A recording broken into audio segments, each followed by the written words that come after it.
почитуван градоначалник на општина Центар, почитувана Пратеничка, почитувани советници во општина Центар, почитувани граѓани, почитувани медиуми, најпрво сакам да ви се заблагодарам за вашето присуство денес тука. Оваа градинка што се гради овде во населбата Пролет по најсовремени стандарди е прва градинка што воопшто се гради во Скопската општина Центар по повеќе од половина век. Оваа градинка се гради на најголемата површина наменета за градинки досега во државата.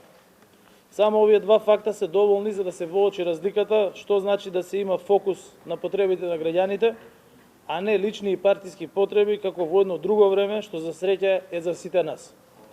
Општина Центар сведочеше кога таа беше место каде наместо вакви градинки се креваа споменици, стиропори, жални врби, палми и така натаму, од што не знам и што остана ако дојдете во зградата на владата да видите се распаѓа стиропорот, врбите се исушија, а спомениците останаа да сведочат за едно време на изолирана Македонија. И што значи кога парите се насочуваат кон граѓаните, а не во инвестиции кои што никому не му користат. Ево ова значи инвестиција од околу 2,5 милиони евра за првата детска градинка што се гради по 50 години во општина Центар во главниот град на државата. Значи изградба на градинка на најголемата површина досега, на над 3200 квадратни метри. Капацитетот за згрижување на градинката е за 150 деца од оваа општина. Станува збор од ова што може да се види на теренот и според најавите за модерна градинка, што ќе биде изградена по сите современи стандарди, со 9 занимални, со предвидена зелена површина на околу 2000 квадратни метри, со надворешно игралиште до кое може да пристапат и деца со попреченост, и со лифт за лица со инвалидитет и попреченост во движењето, со што ја запазуваме инклузивноста во воспитно-образовниот процес. Ќе има и кујна само за потребите на градинката, со што децата ќе добиваат свежо приготвена и здрава храна. Ќе има просторија за лекар со можност за изолација на дете доколку е потребно од здравствен аспект. Ќе има просторија за стручни соработници. Со овој градежен запад се решава огромен и се решава неколку децениски проблем за родителите во населбата Пролет, кои досега мораат да наоѓаат начини да ги носат децата во градинки во соседните населби. Ја поздравувам работата на градоначалникот Горан Герасимовски, кој како и владата, чијшто приоритет се граѓанските потреби, и тоа ја насочи работата на општината Центар кон создавање услови за поквалитетен живот на граѓаните.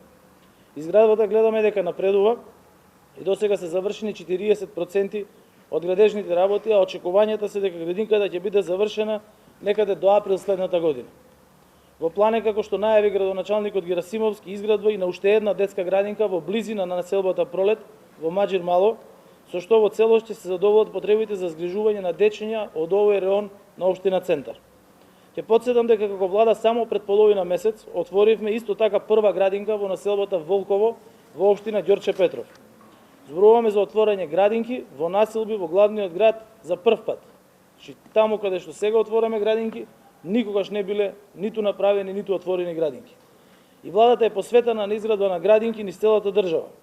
Со изградбата на градинката во Волково од 2017 година до денес отворени се или реконструирани вкупно 76 градинки низ целата држава со опфат на 5650 деца. Само минатата година како влада ги зголемивме згрижувачките капацитети во градинките за над 1000 деца. За оваа 2023 година планираме изградба, доградба или адаптација дополнително на 20 нови градинки во државата. Со сите овие вложувања во градинките се создаваат и услови за нови вработувања во воспитно-образовниот процес. Ево ова е вистинска грижа за децата, за нашите најмлади и најмили и за сите граѓани како изгледа на дело. Сакам да им честитам на градоначалникот, на советот на општина Центар, на граѓаните на општина Центар и секако да им посакам понатамошна успешна работа на изведувачот и надзорот на довршувањето на овој објект. Ви благодарам.